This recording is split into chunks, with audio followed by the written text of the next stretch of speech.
উট হচ্ছে এমন প্রাণী যেটা একসাথে 1 মাস না খেয়ে বেঁচে থাকতে পারে। 1 মাস পানিও খাওয়া লাগবে না, খাবারও খাওয়া লাগবে না। সুবহানাল্লাহ পড়বেন না?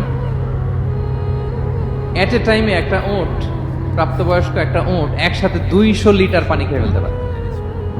এবং উটের পেটের ভিতরে একটা স্পেশাল ওয়াটার চেম্বার আছে, ওই চেম্বারে রেখে দেয়। খেয়ে ওইটারে পাঠায় দেয় না ওদের কিডনিতে। 200 লিটার পানি একবারে খেয়ে স্পেশাল চেম্বারে রেখে দেয়, যখন লাগবে ওইখান থেকে নিয়ে নিয়ে বেঁচে থাকে। 1 মাস না খেয়ে বেঁচে থাকে কি করে? উটের পিঠে দেখবেন একটা কুজ আছে, একটা উঁচু উট, কেউ যদি কল্পনা করেন উপরে একটা কুজ আছে না, এই পুরো কুজটা হচ্ছে চর্বির আধার। তো ওটের যখন খাবার থাকে না মরুভূমিতে, মাসের পর মাস যখন চলে, ওই চর্বি থেকে এনার্জি নিয়ে সে মরুভূমিতে চলে, সে না খেয়েও বাঁচতে পারে।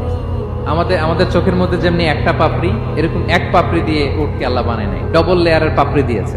কারণ মরুভূমির মধ্যে চলতে পথে লু হাওয়া থাকবে, মরুভূমির সাইমুম, বালুর ঝড়, এই ঝড় মোকাবেলার জন্য, লু হাওয়া মোকাবেলার জন্য ডবল লেয়ারের চোখের পর্দা।